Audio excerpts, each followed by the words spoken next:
खुलुमबाय बयनिबोसिम जाथायाथ' नंगौ आं दा बिराद खुब सिरियासआव दङ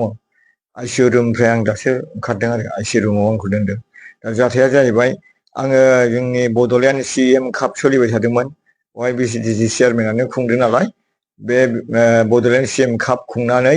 जोबनाय टाइमाव आङो सेंग्राफोरखौ साहा लोङो मोनसे दखानाव दा मोनसे दखानाव साहा लोंनायाव आङो बे साहा दखाननिफ्राय पकरिया गुदुं गुदुं मोजांखाय आङो फिसाजोनो हैग्रोदोंमोन बे समावनो बै जायनाखि BPF निफ्राय फैगोदान UPPआव हाबफैनाय थिखादारफोर बिथांमोना आंखौ लामायाव जमनानै दंखायोमोन आंथ' मिथियाखैमोन आं जेला पकरिखौ फिसाजोनो होनानै फैयो अब्लानो बिसोर आंखौ दाम दुम एटाक खालामनानै आंखौ बुदों आरोखि दा बेखिनि ओमफ्राय दा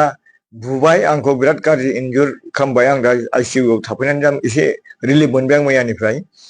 दा बाथ्राया जाहैबाय खारना जाहैबाय नोंथांमोन सोंनाय हिसाबै खारना एसे आगोल आङो माखासे बे खामानि दामानि गुरुबासा ओनसोलनि डेभेलपमेन्टनि खामानिनि सोमोन्दै आङो भिडिअ होदोंमोन दा भिडिअआवहाय आङो खामानि दुर्नितिनि खोथा बुङाखै जिखुनु खामानि लाबोदों जादों बेसेखिनि जादों बेखौ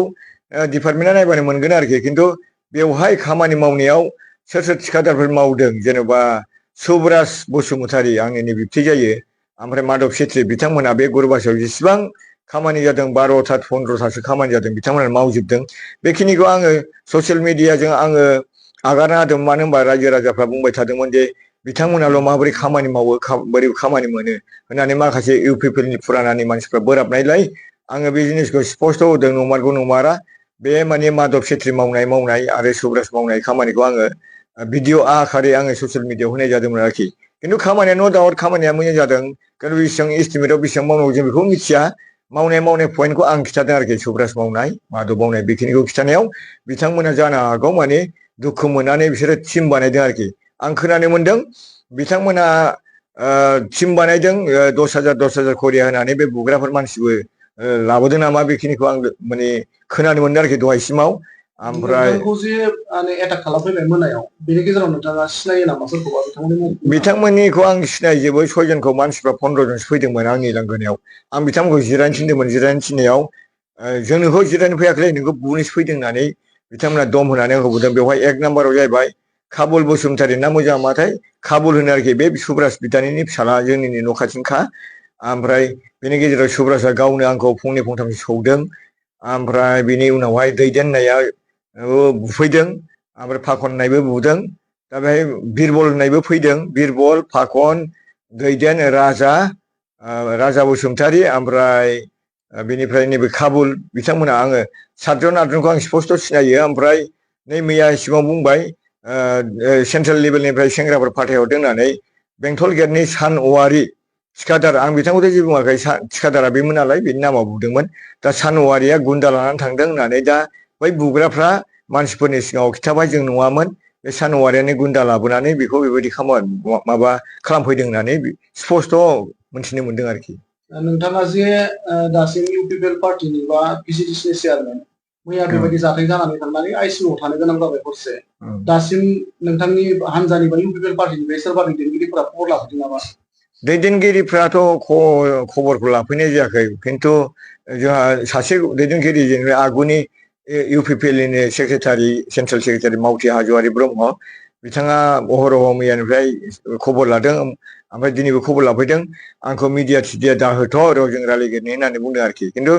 डिस्ट्रिक्ट माने UPPL ब्लक UPPL प्राइमारि UPPLआव आंनि सोमोन्दै जेबो रायलायाखै बेनि थाखायनो आं भिडिअ हगारदोंमोन आं सोंदोंमोन जे भिडिअ होनायाव माबा मोनसे गाज्रि मोनदोंब्ला बुंहर कमेन्ट हर आरो बेखौ जों रायलायलायनानै गेजेराव थागोननो खिन्थु आंनि सोमोन्दै रायलायनो फैदोंमोन बिसोरो खिन्थु जायनाखि BPFनिफ्राय मैया दाख्लैसो फैनाय नैबे MP इलेक्सनाव फैनाय बिथांमोना हाबफैनाय बिथांमोना ज' जानानै मोनसे मिटिं खालामफैदों प्राइमारियाव आंखौ हाबहोआखै चेयारमेनखौ होखारनांगौ होननानै खिन्थु आं बाहायनो बुंदोंमोन आरोखि नोंथांमोनाथ' होखारनांलायगौ गैया आंनो गारगोन चेयारमेनखौ नांगौबा गाज्रि मावदोंब्ला खिन्थु मिटिङाव आंखौ थाहैबाथ' खेबसेनो समाधान जायोमोन होननानै आं बुंदोंमोन आरोखि बेवहाय बिसोरो थरखा थरखि खालामनायाव आङो भिडिअ बानायना हगारदों आरोखि बेहाय फुराना UPPL सासेबो नुयैलाय गासिबो चेयारमेन होखारना फैनाया BPFनिफ्राय फैनाय बिसोर मोनसे टिमखा आरोखि बिथांमोनहा माने माबा आंजों थरखा थरखि खालामनायाव आं भिडिअ क्लिप फिसा हगारना होदोंमोन आरोखि दा बे नोंथांखौ जाखिनि एटाक खालामो बेनि सायाव माबा मोनसे एक्सन लागोन नामा दा आंथ' BCDC हिसाबै पार्टि हिसाबै आङो लाइन मथे थांगोन एक्सना खिन्थु आंनि बेक्तिगत एक्सना जाहैबाय बिथांमोना आगोलनिफ्रायनो 4 मास 5 मासल' नङा आजि बोसोरनैनिफ्रायनो आंनि थाखाय बिसोरो माने माबा मोनसे आक्रमणनि थाखाय बिसोरो षड़यन्त्र लगायबाय थायो गामि गामि जौ लोङै मा लोङै माने बिथांमोना चेयारमेनखौ बोख्लायनांगौ मानांगौ बेफोरबायदि माने समाल'सना जाबाय थायो बेवहाय आं बेखौ गाज्रि मोना गाज्रि मावदोंबाथ' माने बयहाबो माने चेयारमेनफोरखौ होख्लायनो हाखायो आरो आंनि गुरु भाषायाव बिथांमोना स्पष्ट मिडिया पार्सन लानानै बबे बबे बिसटिसिया इलिगेल जामारदों नामा बिथांमोना बेखौ स्पष्ट होगारनांगोन बेनि उनाव आङो पार्सनेलि बिथांमोनखौ आं एक्सन लागोन मानो होनना बुङोब्ला आंखौ जिबादि बुग्लिदों जिबादि आइसिइउ रुमाव थानांलायनाय जाबाय आरो मान सनमाननि खोथा थाबाय दा आङो बिथांमोनखौ केस होगोन केस होनायाव बिसोरो एटेम्प टु मार्डार आङो मोसा मोसे रोमै रोमै मेगन नुलायै आङो गोग्लैसोनानै थानायाव गावखादो माने गावखादो बेखौ गावनाव फोजोबखादो होननाय दङ आरोखि दा बेवहाय बे गारांखौ आङो लकेल गारांखौ दैदेन आरो फाखननि गारां होननाय बायदि खोनादों खिन्थु बाहेरानि मानसिफ्रा सानवारिसो फैदों होनना बुंदों सानवारिया सिलाय लानानै बेरायग्रा मानसिखा